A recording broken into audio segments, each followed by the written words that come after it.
Buenos días, hermanos. Hoy nos toca analizar el capítulo 1, versículos 21 al 23, pero pido perdón porque, como siempre, no vamos a hacer eso. Yo lo intenté. Intenté concentrarme y enfocarme en estos versículos y lo intenté arduamente. Hasta que, agotada, le llamé, lo harté al ruso y le dije: Germán, yo esto así no puedo. O sea, lo fui mandando como pequeños mensajes, le digo, bueno, uno antes, uno después, uno... Y me dice, bueno, ya al final me dijo, haz lo que quieras. Mientras si vas para atrás, haz lo que quieras. Para adelante no te autorizo. Entonces, ¿por qué esto? Porque el capítulo 1 de la carta a los Colosenses no se puede leer separado. Es muy difícil leerlo separado, en porciones. ¿Alguna vez alguien recibió una carta o escribió una carta? Acá sí. Si hubiera sido los chicos antes, diríamos no, pero acá sí. Es hermoso escribir una carta y es hermoso lo que se siente al recibir una carta. Yo he escrito y he recibido muchas cartas, les hablo del año 90, ¿no? Y ha sido, me ha hecho recordar ese tiempo, ¿no?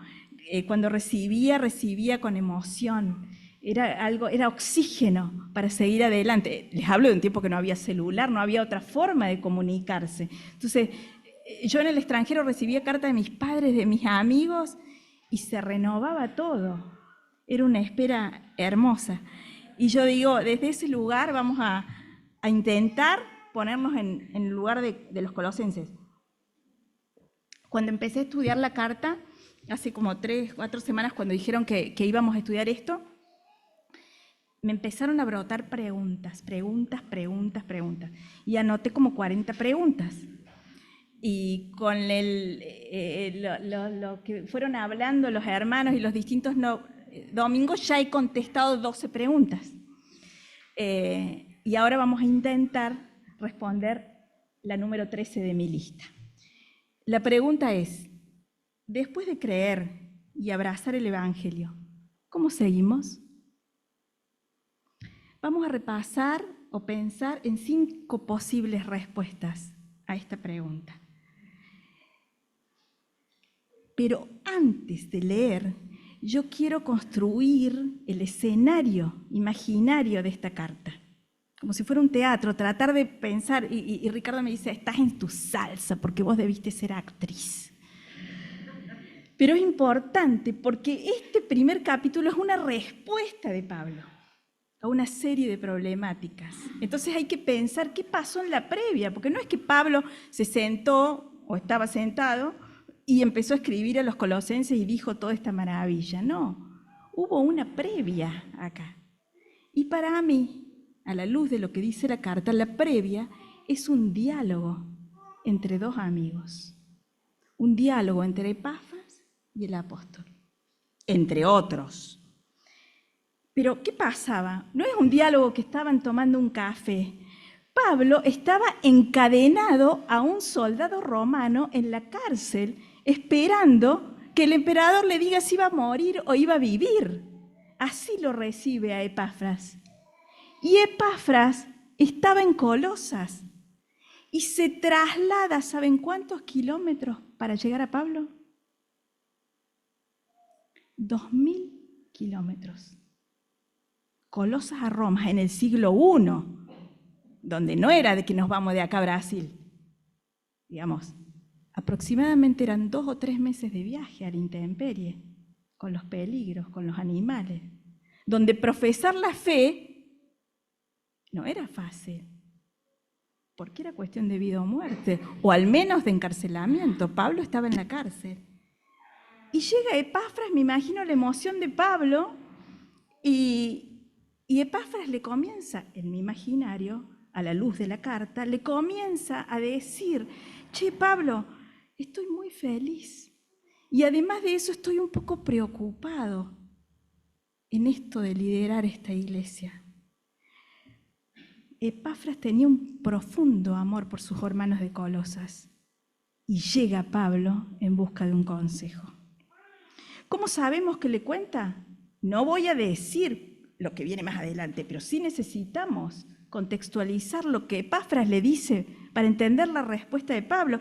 Y yo calculo que Epafras le dice, estoy feliz porque los hermanos de Colosenses abrazaron el Evangelio genuinamente y eso se les nota. Pero somos un crisol de razas. Están los frigios. Los frigios son muy trabajadores, están todo el día trabajando las telas al lado del río, pero tienen estructuras de vida muy diferentes. Han naturalizado la idolatría. Las mujeres hacen rituales de prostitución sagrada y los realizan y después vuelven a sus casas y acá no pasó nada. Y tenemos los que piensan que para llegar a Dios hay muchos escalones, hay que pasar por ángeles, por principados, por potestades. Cristo es un escalón más. Tengo esos también. ¿Y saben qué? En el otro extremo están los que piensan que el cuerpo es una maldición y se autoflagelan permanentemente. Y los griegos, para los griegos es muy difícil entender el paradigma de la fe, porque nacieron pensando en términos lógicos y filosóficos. Y como si fuera poco, le dice Epafras, y vos me vas a entender, Pablo, están los judíos. El pueblo judío es importante en Colosas, ¿y qué pasa? Les cuesta muchísimo abandonar sus tradiciones. Tienen costumbres y prácticas muy difíciles de desarraigar. Ni hablar de los vínculos entre los amos y los esclavos. Lo tengo a Onésimo acá al lado, un esclavo que acaba de escapar de la iglesia de Colosas, de la casa de Filemón. Ni hablar de las diferencias sociales entre los hombres y las mujeres. El Evangelio se presenta como una nueva perspectiva para las mujeres, pero no tienen instrucción, no conocen nada, no pueden leer. Todo eso empieza a permear las paredes de la iglesia y genera confusión. Entonces, Pablo abre como un zoom en su mente, en mi imaginario, y les escribe a quienes no conocía. Él conocía a Epafras, a algunos otros, pero los hermanos de Colosas no los conocía. Y Andrea Chalva me dice ayer, sin conocerlos, los amo. Y Pablo contesta, y lo primero que dice Pablo dice, miren, yo les voy a contestar, yo voy a escribir algo para ellos, pero escribo junto a Timoteo, probablemente le estaba dictando, en mi calidad de apóstol, como dijo Nico el primer día. Yo represento la voz de Dios, o sea que estos no son consejos. Esto es la voz de Dios hablándoles a los primeros destinatarios. Esto es la voz de Dios hablando a nuestro corazón. Nosotros somos los destinatarios tardíos de esta carta y es un privilegio leerla. Así leemos el capítulo 1. Yo, Pablo, elegido por voluntad de Dios para ser apóstol de Cristo Jesús, y nuestro hermano Timoteo, les escribimos esta carta a los fieles hermanos en Cristo que conforman el pueblo santo de Dios en la ciudad de Colosas. Les escribimos a los fieles hermanos en Cristo que conforman el pueblo santo de Dios en la iglesia de Villa Centenario. Que Dios, nuestro Padre, les dé gracia y paz. Siempre oramos por ustedes y le damos gracias a Dios, el Padre de nuestro Señor Jesucristo, porque hemos oído de Cristo Jesús, de la fe que tienen en Cristo Jesús y del amor que tienen por todo el pueblo de Dios. Ambas cosas provienen de la firme esperanza puesta en lo que Dios les ha reservado en el cielo. Ustedes han tenido esa esperanza desde la primera vez que escucharon la verdad de la buena noticia. Esa misma buena noticia que llegó a ustedes ahora corre por todo el mundo, da frutos en todas partes mediante el cambio de vida que produce, así como les cambió la vida a ustedes desde el día que oyeron y entendieron por primera vez la verdad de la maravillosa gracia de Dios. Ustedes se enteraron de la buena noticia por medio de Epafras, nuestro amado colaborador. Él nos contó del amor por los demás que el Espíritu Santo les ha dado. Así que, desde que supimos de ustedes, no dejamos de tenerlos presentes en nuestras oraciones. Les pedimos que les dé pleno conocimiento de su voluntad y que les conceda sabiduría y comprensión espiritual. Entonces, la forma en que vivan siempre honrará y agradará al Señor, y sus vidas producirán toda clase de buenos frutos. Mientras tanto, irán creciendo a medida que aprendan a conocer a Dios más y más. También les pedimos que se fortalezcan con todo el glorioso poder de Dios para que tengan constancia y paciencia. Mi deseo es que estén llenos de alegría y que den siempre gracias al Padre. Él los hizo aptos para que participen de la herencia que pertenece a su pueblo, el cual vive en la luz. Pues Él nos rescató del reino de la oscuridad y nos trasladó al reino de su Hijo amado, quien compró nuestra libertad y perdonó nuestros pecados. Cristo, les dice Pablo, es supremo. Cristo es la imagen visible del Dios invisible.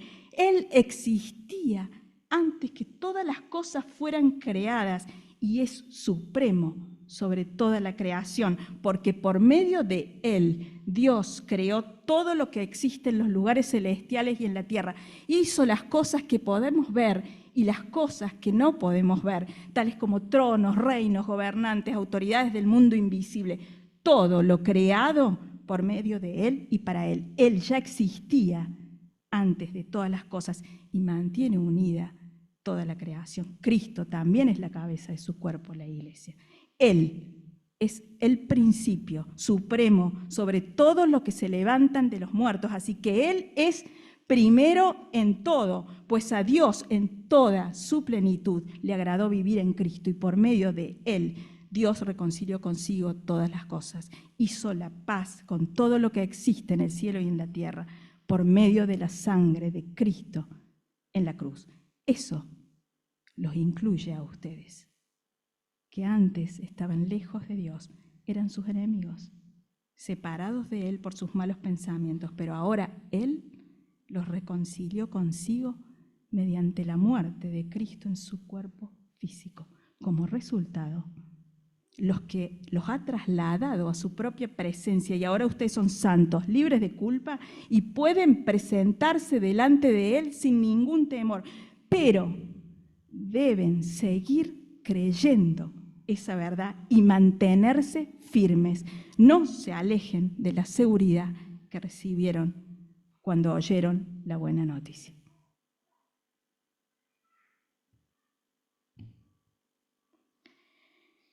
La pertinencia para nuestras vidas es total,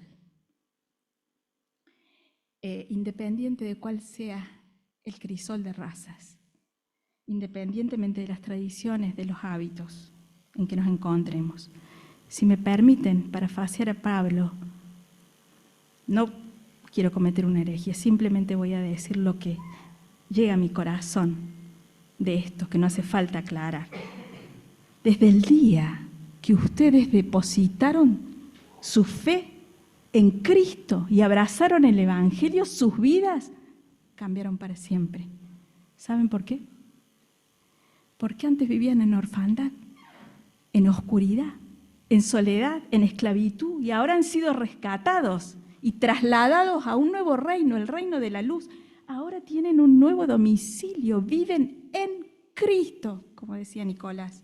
Ahora tienen una nueva identidad, son libres, tienen un Padre, son amigos de Dios, tienen una familia, somos familia.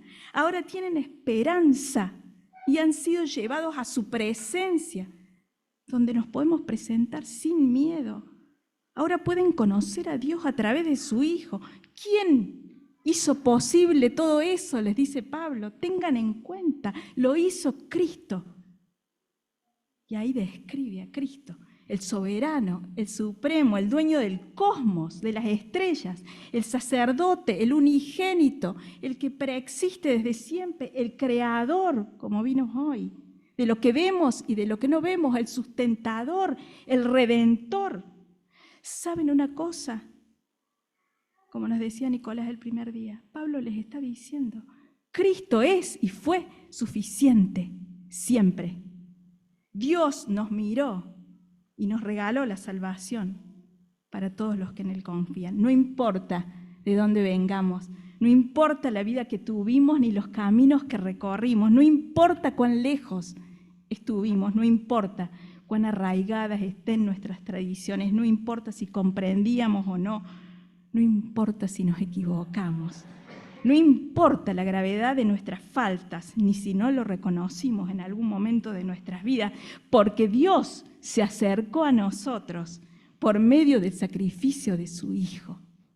Y a través de Cristo, Él se hizo visible. Desde el momento que abrazaron el Evangelio, le dice Pablo, ustedes tienen una herencia reservada en el cielo. Y acá en la tierra, Dios lo trasladó a un nuevo lugar. ¿Para qué? Para vincularse con ustedes. Entonces, volvemos a la pregunta. Ahora que estamos en este lugar, los que hemos creído y hemos sido trasladados a este reino de la luz, aquí en la tierra, ¿cómo seguimos? Este es el versículo que nos toca hoy. Deben seguir creyendo esa verdad y mantenerse firmes de ella. No se alejen de la seguridad que recibieron. Primera respuesta posible. Pablo les dice, deben seguir confiando en Cristo porque Él es suficiente. Versículo 10. Mientras tanto, llegue ese momento, dice, deben seguir creciendo y conocer a Dios más y más. Versículo 10, deben tener paciencia y perseverar. ¿Se acuerdan? Yo no estuve cuando vino Germán, cuando habló Germán, pero vi el Zoom. Terminó de hablar, todos calladitos, terminó de hablar, y él levanta la vista, por lo que yo veo en la grabación, él levanta la vista, se baja y ve un montón de chicos, entre ellos su hijo sentado acá, un montón de chicos jóvenes, y los mira y les dice, bueno, hay que orar sin cesar, hay que hacer todo eso, pero se trata de un proceso de crecimiento personal. Ayer escuchaba, porque vieron que cuando uno habla, el teléfono los escucha, los lee, no sé qué, y te empiezan a aparecer cosas relacionadas con lo que uno está pensando. Y dice, ayer leía un predicador que me encantó y dice, hemos creado una generación, textual lo que dice, que ve a Dios en las promesas y no en el proceso. Y entonces vamos el domingo a la iglesia y escuchamos las promesas y luego volvemos a la casa al proceso y sentimos que Dios no está ahí. Pero Dios está. Porque Él nos trasladó a ese lugar para vincularse todos los días con nosotros. Debemos ser respetuosos de los trayectos de cada uno, porque no todos vamos igual, pero Dios se vincula individualmente con cada uno, ¿no? Todos tenemos distintos estadios de crecimiento y por eso debemos ser respetuosos y misericordiosos los unos con los otros. Dios quiere acompañarnos en este proceso. Segunda posibilidad de respuesta. Debemos ser conscientes de nuestro nuevo domicilio. Vivimos en Cristo, pero en este mundo. Entonces no podemos transformarnos en guetos espirituales y dividir nuestra vida. Salteamos el tema porque ya lo vimos, corandeo, toda nuestra vida, todos los aspectos de nuestra vida bajo la presencia de Dios. Tercer punto. Conscientes de esta nueva posición y de este nuevo domicilio en Cristo, bueno, debemos dar evidencia de esa transformación. En nuestro tránsito, en mi tránsito, ¿se nota que he sido transformada? ¿Hemos sido transformados? 5 y 6 de Colosenses capítulo 1, Pablo les dice, hemos oído de su fe en Cristo Jesús y hemos oído y visto el amor que tiene por todo el pueblo de Dios. Dice, la buena noticia está cambiando la vida de muchos, como les cambió la vida a ustedes desde el momento que abrazaron el Evangelio. Les dice, a ustedes se les nota que son nuevas criaturas. Miren la frase que dice Moody, me encantó, la leo despacio porque me encantó. Nuestras vidas son leídas por los otros más de cerca que nuestras palabras. Y por lo general cuentan una historia más precisa. ¿Qué cuenta mi vida? Además de la fe que vivimos, que profesamos, que abrazamos, ¿mis vínculos hablan de Dios? ¿El tono que yo uso con mi familia habla de Dios? Le acabo de decir la semana pasada a mi hijo, te vas a ir al infierno. Mi tono, la forma en que me vinculo, habla de Dios. La forma que trato a los demás muestra a Dios. En mi desempeño laboral aparece Dios. La forma en que trato a mis hermanos, a mi familia espiritual, refleja a Dios. Cristo hizo visible el rostro de Dios y nosotros estamos llamados, como vimos hoy en la alabanza, a hacer visible a mi prójimo, aquel que vino a rescatarnos. Si el primer encuentro fue genuino, nuestra vida va a hablar de Dios. Entonces, tenemos esto y decimos, Analía, todos nos miramos y decimos, sí, es lo que vamos a hacer. Estamos comprometidos con esto. Nos disponemos a la obediencia y tenemos plena conciencia de que hemos sido trasladados a un lugar diferente. Todos queremos acá que el mundo vea a ese Dios invisible a través de nuestras vidas. Pero ¿qué pasa? Ya sabemos. Nuestra naturaleza nos traiciona, la exposición a un mundo tan perverso, la cantidad de información que tenemos nos confunde. Nuestra inmadurez nos expone a peligros, nuestra ignorancia nos hace frágiles. Miles de veces hemos repetido, somos vasijas rotas. Para poder seguir en este camino, dice Hebreos 10, tienen que retener su profesión. Hebreos 14:4. Tienen que aferrarse a esa fe y seguir creciendo.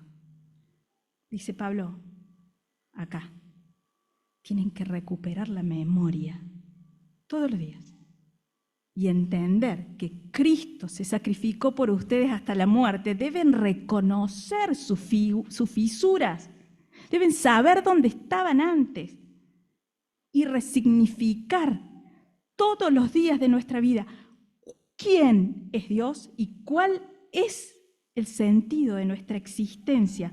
No pueden perder de vista que sin Dios eran huérfanos, esclavos. No pueden perder de vista que sin Dios no tenían esperanza y no pueden olvidar el sacrificio que hizo Cristo para reconciliarnos con el Padre y habilitarnos este vínculo.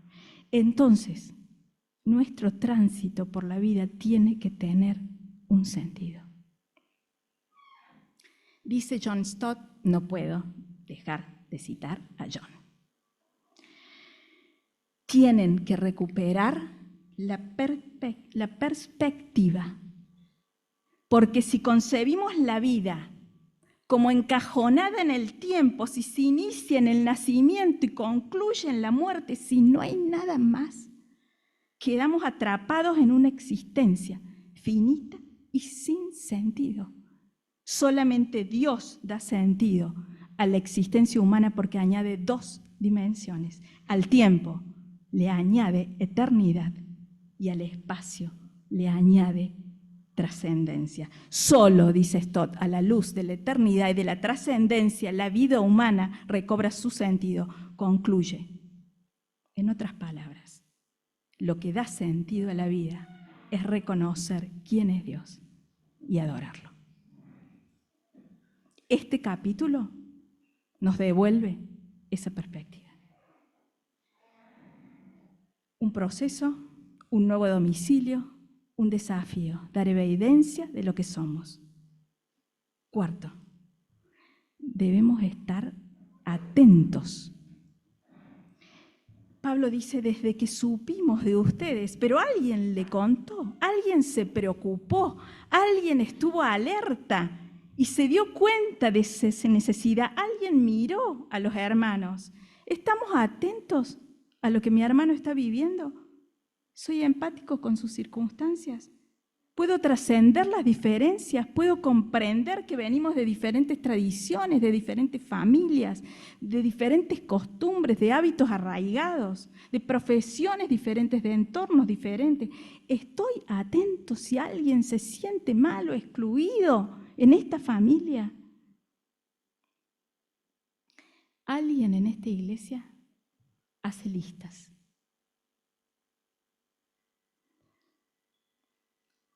La persona que hace listas tiene claro la necesidad de cada uno. No tengamos miedo de acudir a ella y presentar nuestra necesidad al Padre. No tengamos miedo de ser incluidos en esa lista. Gracias, Lili. Gracias, grupo de oración, por mantener vigente esas listas. Por último, quinto punto. ¿Estoy dispuesto a actuar?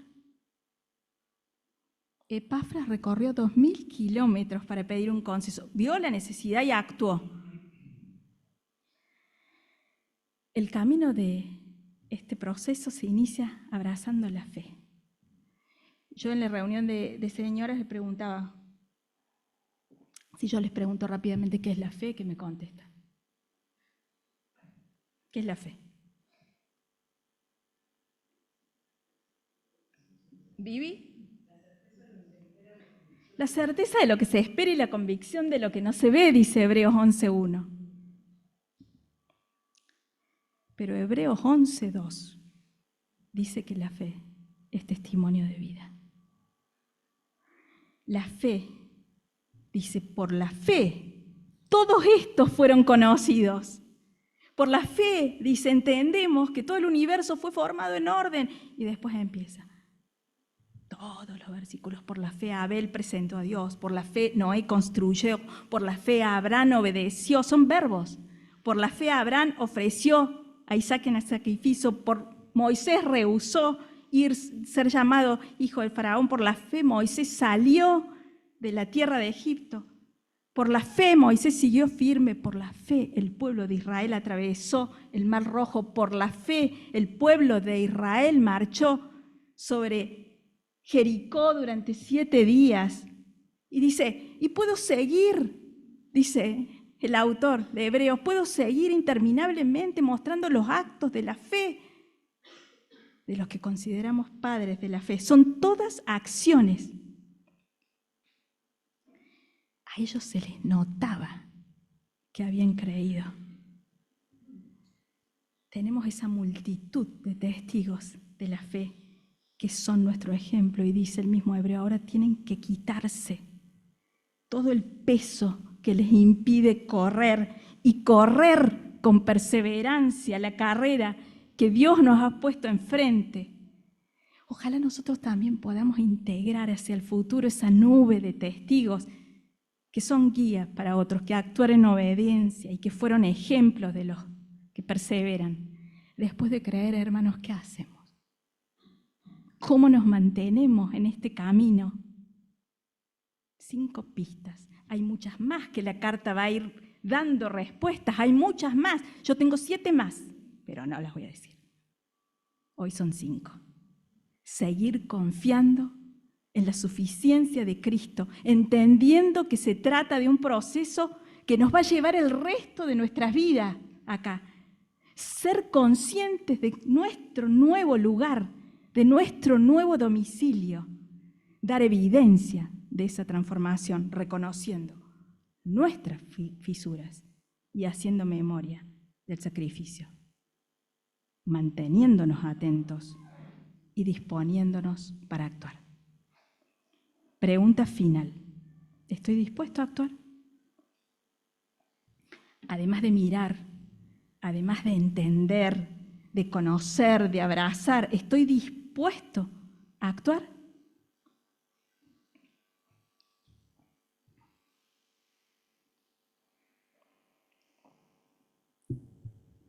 Cierre. Quiero agradecer a toda la iglesia. Lo primero que hizo Pablo después de presentarse y después de presentar a Timoteo, ¿qué fue?